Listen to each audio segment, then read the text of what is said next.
Olá, tudo bem? Eu sou o professor Rui Lima, de matemática do canal Ajuda Anim. E esta é uma aula sobre probabilidade, apenas de resolução de exercícios. Vamos à primeira questão. Considere os números naturais de 1 a 100. Então, o meu espaço amostral ele é composto por todos os números naturais de 1 até 100.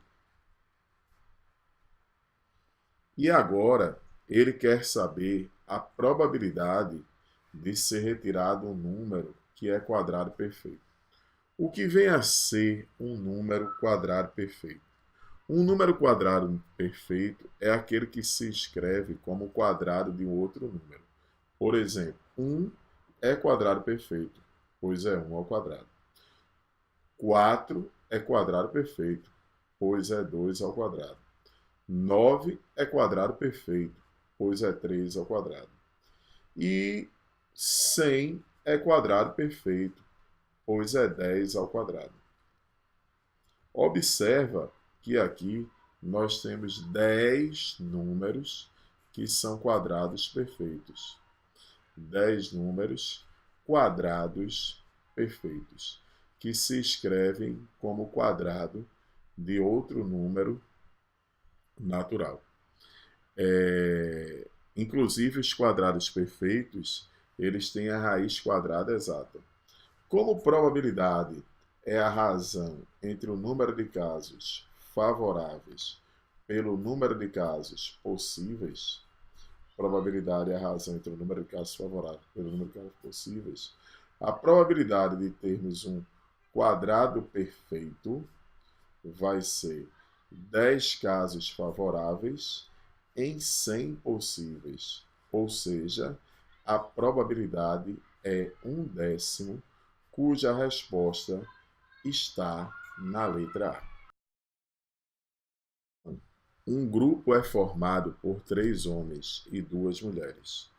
Foram escolhidas ao acaso 3 pessoas desse grupo. Qual a probabilidade das 2 mulheres do grupo estarem presentes entre as 3 pessoas escolhidas? Observe o seguinte: nós temos lá um grupo formado por 5 pessoas. Homens são 3 e mulheres são 2.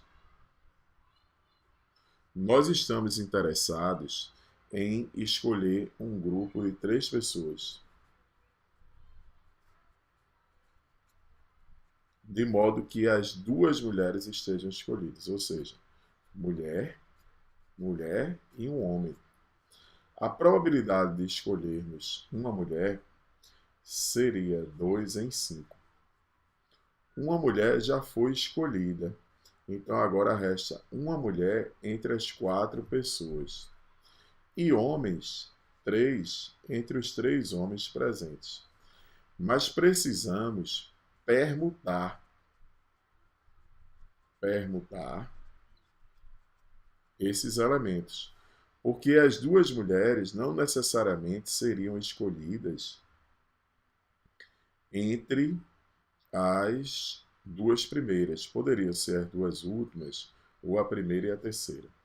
Então, na realidade, ou multiplicamos por 3, porque o homem poderia ser o primeiro, o segundo ou o terceiro, ou fazemos 3 fatorial sobre 2 fatorial, por causa dos 2 elementos repetidos. O que usamos aqui foi a chamada permutação com repetição. A permutação com elementos repetidos. Que para você encontrar o número de permutações com repetições, por exemplo, digamos que tivesse anagramas da palavra batata. Batata tem 6 letras, então é 6 fatorial. Mas você vai dividir pelo fatorial dos repetidos, que é 3 fatorial e 2 fatorial. 3 fatorial por causa das letras A e 2 fatorial por causa das letras T. Claro que poderíamos multiplicar por 3, esse resultado aqui é 3, mas existem casos que não são tão fáceis de perceber assim. Então, Vamos simplificar esse 3 com esse 3, esse 4 com esse 2, e ficamos com 3 sobre 10, 3 décimos, 30%, que a resposta está na letra A. Na terceira questão, um morador de uma região metropolitana tem 50% de probabilidade de atrasar-se para o trabalho. Então, 50% de atrasar-se. Quando chove na região. Caso não chova, sua probabilidade de atrasar-se é 25%. Para um determinado dia de serviço, o Serviço de Meteorologia estima que 30% a probabilidade de ocorrência de chuva nessa região. Então, qual a probabilidade desse morador se atrasar para o serviço no dia para qual foi dada essa estimativa de chuva? Olha, vamos fazer aqui um diagrama de árvore que cabe para regiões para situações disjuntas, em que uma possibilidade exclui a outra, são excludentes. Então vamos ter o seguinte: sabemos que pode chover naquele dia, ter chuva, ou não ter chuva, ou não, chuva ou não. A probabilidade de ter chuva é 30%, como foi dado aqui. Então, de não chover é 70%. Mas se chover, ele pode se atrasar. Qual é a probabilidade dele se atrasar? Chovendo. Se chover, ele tem 50% de chance de atrasar. Mas é 50% de 30%. E aqui, se não chove, a probabilidade dele se atrasar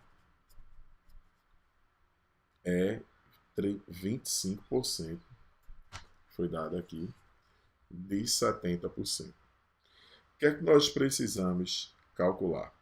A probabilidade dele se atrasar. A probabilidade dele se atrasar vai ser 50% de 30% mais 25% de 70%. 50% de 30% dá 15%. E 25% de 70% dá 17,5%. Quando somamos, encontramos 32,5%, cuja resposta está na letra. Na quarta questão, um experimento probabilístico Na quarta questão, em um experimento probabilístico, Joana retirará aleatoriamente 2 bolas de uma caixa, contendo bolas azuis e vermelhas. Ao montar-se o experimento, colocam-se 6 bolas azuis na caixa. Então, nós temos uma caixa que bolas azuis existem 6. Mas bolas vermelhas, não sabemos quantas existem. É isso que ele quer saber. Quantas bolas vermelhas devem ser acrescentadas. Observa que nessa caixinha vamos ter 6 mais x bolas. E ele quer a probabilidade de se retirar 2 azuis, seja 1/3. Aqui eu vou retirar a primeira bola azul. E azul são 6 casos favoráveis em 6 mais x. Então, 6 sobre 6 mais x. Após retirada 1 azul, só temos 5 azuis. 5 azuis e x vermelhas. Então, vai ser 5 em 5 mais x. Isso é igual a 1/3. Agora, olha o que a gente vai fazer. Meio pelos extremos, vamos ter 6 mais x vezes 5 mais x. Isso vai dar igual a 6 vezes 5, 30, vezes 3, 90. Se você observar direitinho, 6 mais x e 5 mais x representa o produto de dois números consecutivos, dois números sucessivos.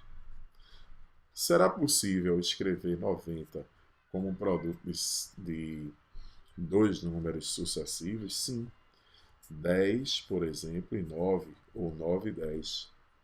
Então, significa dizer que 6 mais x é 10 e 5 mais x é 9. Se 6 mais x é 10, x é 4. E v que vale também para x mais 5 mais x igual a 9, x também é 4, cuja resposta está na letra B. Você poderia desenvolver isso, aplicar a propriedade distributiva e encontrar uma equação do segundo grau. Poderia fazer a fórmula de Bhaskara ou soma e produto. Mas é sempre bom você pensar um pouquinho que vai diminuir.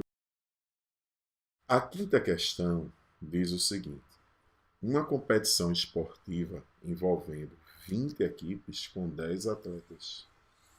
Se são 20 equipes com 10 atletas, nós já temos 200 atletas nessa competição. 200 atletas, opa, ficou aqui, mas já para ver que temos 200 atletas nessa competição. Uma denúncia dizia que um dos atletas havia utilizado uma substância proibida. Os organizadores foram fazer o antidoping e escolheram 3 modos. Primeiro, modo sortear 3 atletas dentre todos os participantes. Depois, sortear um primeiro atleta, primeiro uma das equipes e depois 3 atletas. Sortear 3 equipes e um atleta de cada equipe. Ele vai avaliar as probabilidades no primeiro, no segundo, no terceiro, de encontrar o atleta que utilizou a substância proibida. Então, ele vai comparar, ver se é maior. Destacando os dados necessários para a resolução dessa questão, observa que 20 atletas, 20 equipes de cada atleta, com 10 atletas cada, vamos ter 200 atletas. Nessa primeira, a probabilidade de se sortear esse atleta vai ser 3 dentre os 200. Essa vai ser a probabilidade. No segundo modo, ele vai sortear primeiro uma das equipes. Se ele vai sortear primeiro uma das equipes, o que é que nós vamos ter? Nós temos 10 equipes. Então, a probabilidade de se sortear a equipe que tem o atleta que usou a substância proibida é 1 em 10. E depois, um atleta 1 em 20, que são 20 aqui. E depois, um atleta dessa equipe vai ser 3 em 10, porque afinal de contas iremos sortear uma equipe, 1 em 20, e depois 3 atletas da equipe. Então vai dar 3 em 200. Coincidiu também com a probabilidade da primeira forma. Já no segundo caso, ele quer sortear 3 equipes. Então, nós vamos ter 3 chances em 20 de encontrar a equipe do atleta que usou a substância proibida. E depois, um atleta. Então, é 1 dos 10, porque naquelas equipes tem 10. Então, também vai ser 3 em 200. Assim, a resposta dessa questão é a alternativa E, em que todas as probabilidades P1, P2 ou P3, elas são iguais.